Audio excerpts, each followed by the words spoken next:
The Orlando Magic were one of the most underrated teams in the entire league last season, but this season they're going to put themselves on the map, win 45, maybe even 50 games. Now, yes, that is kind of a crazy thing to say. 50 games for the Orlando Magic, a team that has historically just not been very good, especially ever since Dwight Howard left.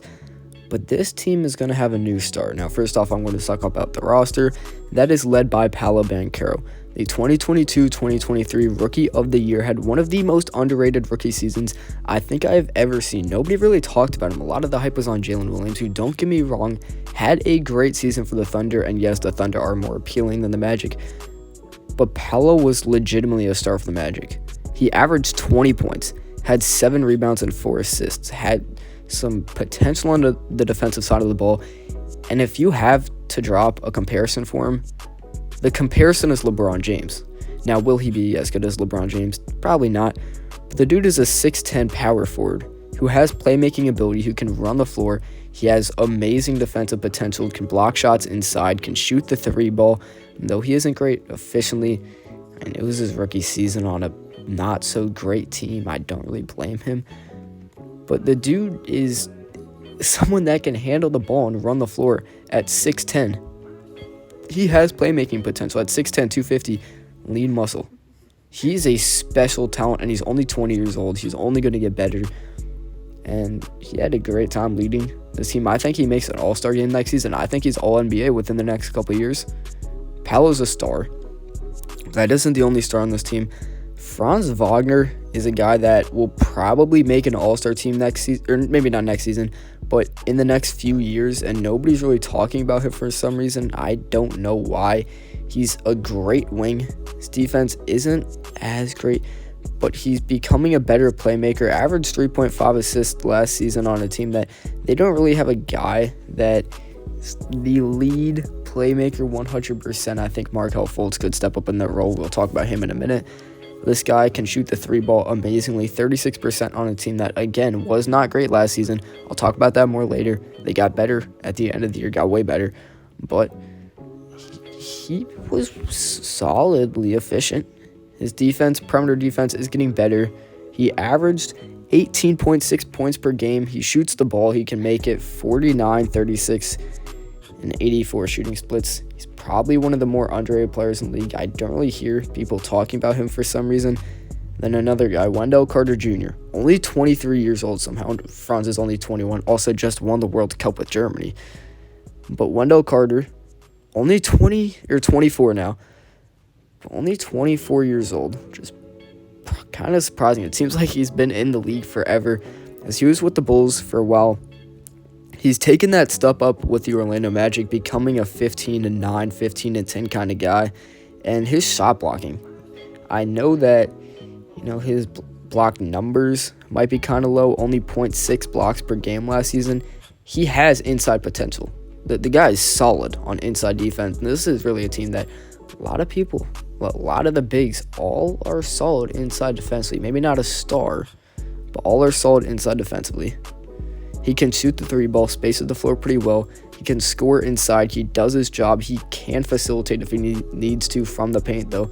You're not going to ask him to do that, but it's not like he has any limitations there. He's a guy that is putting up some numbers. Will probably go down once the Magic start winning a lot. Then Markelle Fultz, coming back from the torn ACL, 14 points per game last season. I think he's a guy that we really all love, but his 3 ball is growing. I mean, he shot 1.5 threes per game, made it at a 31% rate, and he's a guy that is probably going to step up as the lead ball handler on this team. Again, I'm going to talk about the guard position later, but Markelle Fultz truly could step up as the lead playmaker on a team that really doesn't have one. I think him, Cole Anthony, who also one of the probably one of the best 6 men in the entire league, only started 4 games last season. He's going to be one of the main ball handlers, though he's coming off the bench, so he really runs the second unit. And Paolo Banchero, those 3 probably going to take over the main lead ball handlers. Maybe we see Anthony Black in there a little bit, the rookie. But I think Markelle Fultz, that is his job on the team. That could get him to stay for the future. Gary Harris, I don't really know what's going to happen with him. I don't see him as a main component on this team for the future. He's kind kind of a weird fit there. He doesn't fit the timeline much. I know he is only 28, which is also more surprising. Or 29, just turned 29 9 days ago. But I don't see Gary Harris having a huge future here. Jalen Suggs, he's going to be solid, I think. A lot of people kind of just counting him out because he's not living up to his expectations. But he is still very young, 22 years old. I think he's going to carve out a nice piece on the bench. Maybe replacement starter for the near future. Terrence Ross, he's gone now. Sorry, he's on the Basketball Reference chart. And Mo Wagner, Chuma Okeke, more guys at the end of the bench. This team is very young. That's just one thing that you want to say about them. Then I'm going to go into narratives. This team is very young. Can this team live up to how talented it is despite them being so young this year? I think that is actually a concern for the team. Just maybe not having that huge veteran on the squad. The oldest player on the team is 35, Joe Ingles. He's going to be huge for them. Michael Carter-Williams at 31 is going to be huge. Gary Harris staying here at 29 is going to be huge. Then you have Mo Wagner and Admiral Schofield. Those aren't guys that you necessarily think about as veterans to a team. 26 years old. And you look at guys that are going to have huge roles on the team. Paolo Banchero, 20. Franz Wagner, 22. Cole Anthony, 23. Wendell Carter Jr., 24. Markelle Fultz, 25. Anthony Black, 19. Jet Howard, 20. Suggs, 22. This team is very young. A lot of its rotation pieces are very young. I mean, you look at the depth chart, at least the ESPN depth chart. Markelle Fultz, Gary Harris, Franz Wagner, Paolo, Wendell. That's one guy over the age of 25. The second unit, Cole Anthony, Anthony Black, Jet Howard, Joe Ingles, Goga Badate. That's one guy over the age of 30. Only one guy. And then even Goga Badate, 24 years old. This is one of the youngest teams in the league, at least for what your rotation looks like. Maybe they have some guys at the end of the bench, like Michael Carter-Williams, that are going to be older. But this team is one of the youngest in the entire league. How is that going to work? Also, can Paolo Banchero take that jump? Because if he does take that jump into All-Star, if he takes that jump into maybe not even All-NBA, but at least competing for an All-NBA spot, which is going to be tough on a team that isn't historically as marketable, I'll say that. I think when you look at Florida teams, Miami Heat, that's the big one. Orlando Magic, it's going to be tougher to put a player from a small market on an All-NBA team. I still think he can get there. Paolo Banchero, can he take that jump? I think he can. I mean, he didn't necessarily get that much better throughout the year, but the Orlando Magic got better, and he's the star of them. I mean, of course, Banchero just one of the best seasons as a rookie that we've seen in a while. So I don't see a reason why he can't. I don't think he's reached his peak. I still think it's far away. He can still get way more efficient. He can still get more consistent. He can still become better on the ball, or at least a better playmaker on the ball. He can become a more consistent defender. So there's still stuff that he can improve on. I'm not saying this as these are huge flaws he can't succeed because of this. I'm saying this as you look at these as he can get better. He's 20 years old. There's no reason why he can't improve on those things. Also, Franz Wagner, can he take that all-star jump? I don't know if it's going to be this season. I know it's his third year, so there's a chance for that. He can take a huge jump, and I think if the Magic do live up to what they can be, all-star is not out of the question, especially two all-stars, because I think if he makes an all-star team, Paolo, he's going to make an all-star team. It's going to be tough, though, at least for a player that is mainly off-ball, really a wing. I think Franz Wagner can make it, but can he take that jump? That's going to be a big part of the season. And also just the logjam at the guard position. The Magic have so many guards. Markelle Fultz, Gary Harris, who I think is going to be one of them that probably don't stay at least after next season. By the 2024 offseason, I think he's gone. But Fultz, Gary Harris, Cole Anthony, Anthony Black, Jet Howard even. I mean, I know Anthony Black and Jet Howard are rookies, and they might have Jet Howard play the 3 at sometimes. And then Jalen Suggs. Those are 6 guards that are all not bad. Could all average like probably not on the same team, but could all average 10 points per game. So those are 6 very good players. Probably don't all stay. I mean, there's 4 of them, or 6 of them. I think 4 probably stay because 6 guards when you're also... The Magic don't have stars at the backup wings positions.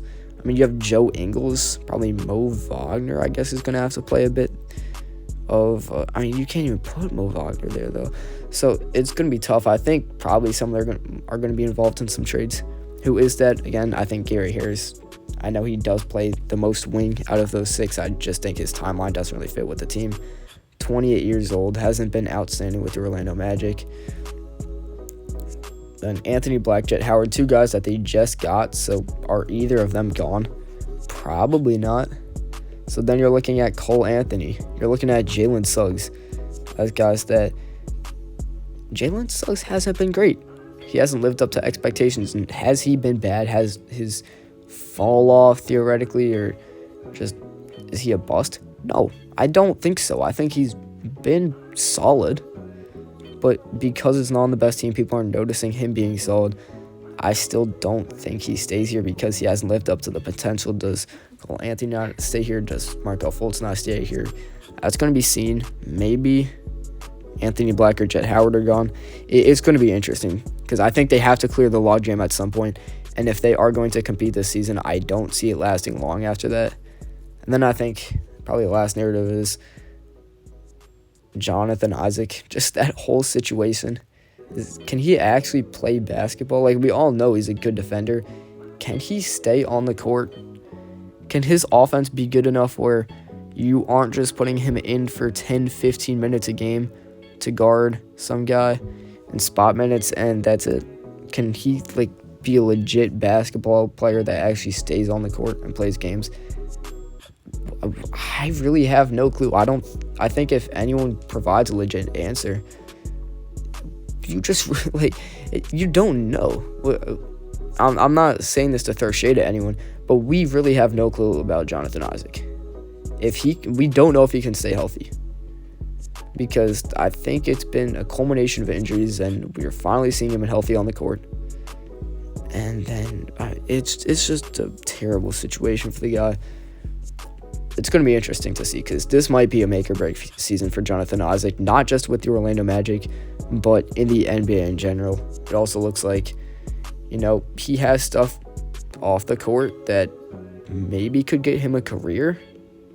I'm not entirely sure if it could get him a career, but he has stuff off the court where he's got into the mainstream media. So maybe he tries to focus on that more instead of basketball. We really don't know. But also, let's look at the Magic last season. So I think this can explain why they have so much hype. They started off extremely slow last season. They were legitimately one of the worst teams in the entire league to start off the year. Started off 5-20, had a 9-game losing streak from the middle of November to the start of December.